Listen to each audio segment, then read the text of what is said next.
EZGO headlight and taillight wiring day. I'm off of work, taking care of my wife. She had some knee surgery on Friday, so she's stuck at home and I need to be home to make sure that she doesn't wipe out. So I can hear her yell if she needs me, but I'm out in the garage. I started a little bit, went through the instructions for this headlight and taillight kit. One of the first things I did, you guys weren't here, but I got this the ignition switch panel off by drilling out there's two holes on the bottom, and I drilled a hole through that panel to accept the new headlight switch. It's a push-pull type switch, so I know it fits through that hole. So now I think I got to get the cart up in the air, try to fish the wire, this light switch wire up to this panel, and then I can start running the rest of the wires under the body and to the batteries. But it's a good day for it. You can see she was out here on the chair watching me work, and she needs to get her foot up in the air, so she's back inside. So I'll get some of this done and come back. For safety, I got these jack stands underneath the front because you have to climb in here. Oh boy, how can I get you guys down here? Okay. This is the front of the cart, and you can see this, I'm not sure, it's like plastic behind the like the firewall, I would call it. But up there's an oval slot, and there's a kind of a hole cut through that plastic. The switch is a little too big to fit through that hole, but if you push on it, that plastic kind of bends out of the way and you can jam the switch through that hole up there. And I kept it to the outside of the passenger front leaf spring because the wires all have to run down that side.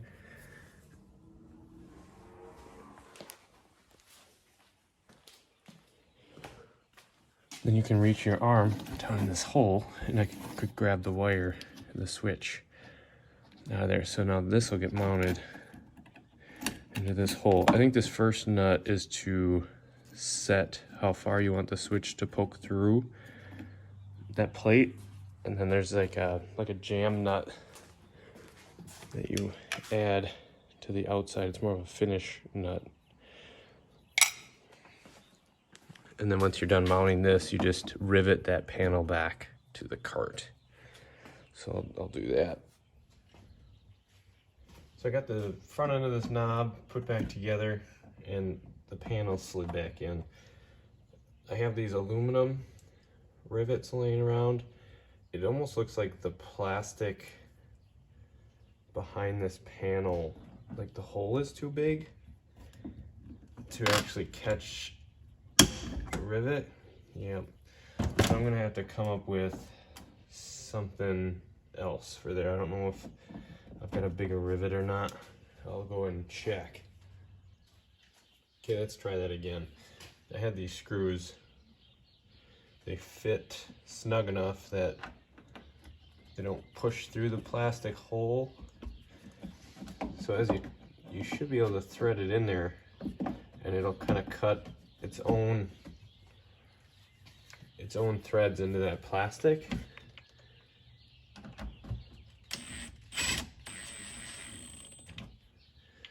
They don't look that great, but I don't have anything here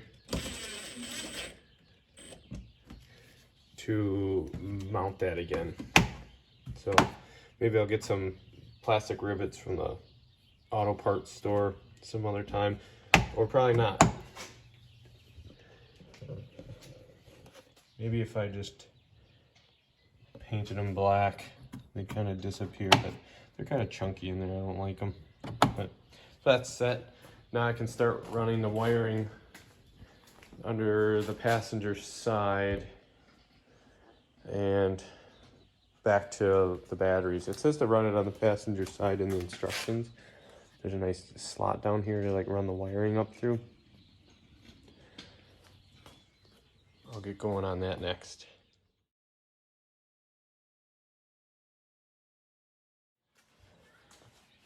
That was kind of a pain in the butt with the order I've been doing this in. I should have put this kit on before I put the rear seat kit. I should have ran the wiring, I should say, before I put the rear seat kit on. So I have all the wires tucked up. It's hard to see in here. They're tucked up and zip tied, and they run inside this channel under the cart. And they go down just under here and pop up right here on the passenger side of the cart. Now there's a little bit of slack in the rear taillight harness, and there's definitely enough wiring here.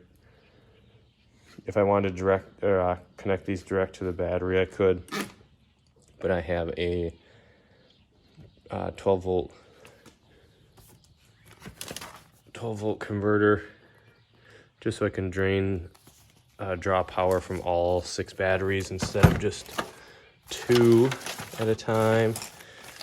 And I have this fuse block also. I've had these sitting around just waiting for this project, so I'll have most of this done, at least enough to test the lights and the switch. So I'll get all this loose stuff kind of zip tied back, and I'll just connect the terminals to 2 batteries for now so I can get 12 volts and have working lights until I'm ready to get the rest of the wiring done. I'll hook those up right now. There, you're on YouTube. Hi. Hi. Hi. That's a turkey, and that's a turkey. No, you're a turkey. Let me see. See? I want to see. Let's go see what the boys are doing outside. I want to jump on the trampoline. You can. Guys, you guys be on YouTube. He's filming on YouTube. There, you're on YouTube. Have fun on the trampoline. I'm gonna get Ella. I'm gonna Okay. get Ella. What's the channel called? Yeah, just walk in. To get Ella? Sure.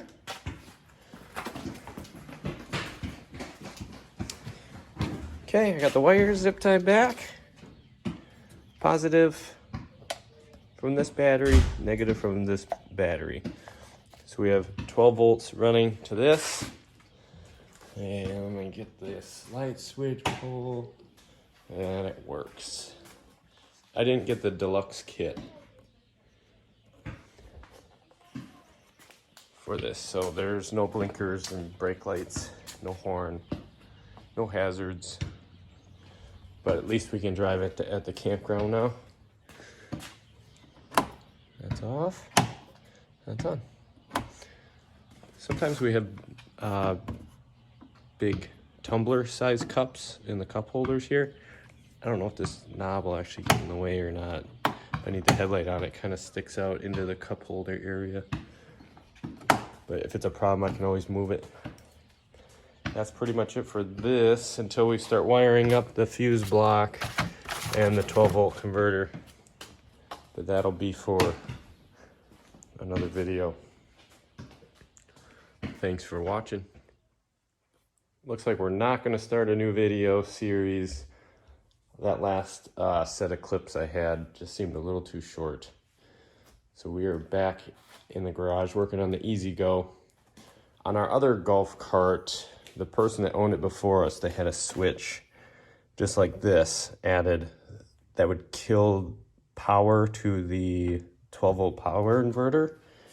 So anything that was tied in to the 12 volt power inverter, you could turn the inverter off, so there was no draw even when the cart was off. I don't know if these draw any power. I was checking the voltage on the batteries a couple days in a row, and it seemed to drop a couple tenths of a point every day. I don't know if that's because of the temperature or not. It's about 50 degrees in here, but I like having that kill switch to kill all the 12 volt power. So that'll, actually we have the 36 volt ran from the positive and negative of the battery. I'm sorry, just for the positive side, the 36 volts run to that switch. And then off of that switch, 36 volt goes to the power inverter, and there's a 36 volt line that goes back up to the dash for the battery voltage gauge. So I still have to run a 12 volt line. Actually, I have it sticking out here. Here's the 36 volt, and here's the 12 volt line for other plug-in accessories. But I've kind of been busy in here. Maybe you can see it, maybe not. I took some of that plastic board and cut a piece and bolted it down to the bottom and mounted my fuse block. And I'm just starting to get situated finally. So I got the inverter mounted, that panel, fuse block, my switch to kill the power inverter. So if I turn on my headlights, I've got no headlights. My power inverter switch is off. I turn that on. Now I've got lights. So that'll be for all the 12 volt accessories. If I just want to get off the cart and kill everything at one time, I just hit that switch. It should knock down all the 12 volt auxiliary power, and it'll turn off the voltage gauge for the dash. So I'm going to keep going in here. I've got a panel. I was going to mount this voltage gauge. It's got USB plugs. I'm sorry, and it's got USB plugs and a 12 volt outlet in it. I was going to mount that in the ball pocket here, but I'm just going to put my single DIN radio in there. So I think we're going to have to cut a hole through this panel. And again, the cup holders that go here are going to kind of be in the way. I don't know where else to mount this. So if I go in the middle, maybe I mount it so it only interferes with one of the cups. Maybe I'll mount it all the way down on the end down here, because this knob already sticks out for the headlights. So like if this already sticks out and I've got those, I could still read the voltage from the driver's seat. And then if we're gonna plug anything in, maybe we'll put it in this cup holder, and then we'd still have 3 open ones. So I still gotta get that done. But making some progress. I just wanted to share that switch I add for the 12 volt converter, so I can just kill the power to that. So I'll get wiring, and maybe I'll show you when we're getting closer to finished.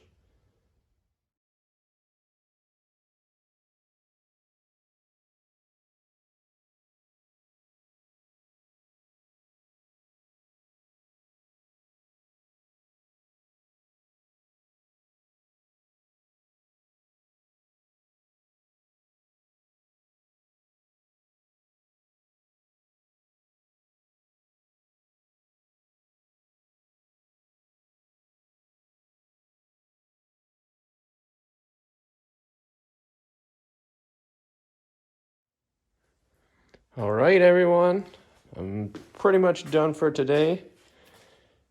Like I said before, I have my master on-off switch for my power inverter, so I can turn that off completely whenever I want.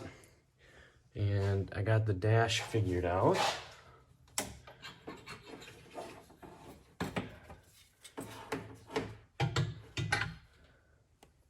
You can see my plan kind of changed. Instead of putting these down in this area, cutting a big hole in the body, I went back to my original plan where I bought some of that textured ABS plastic and cut it to fit that hole.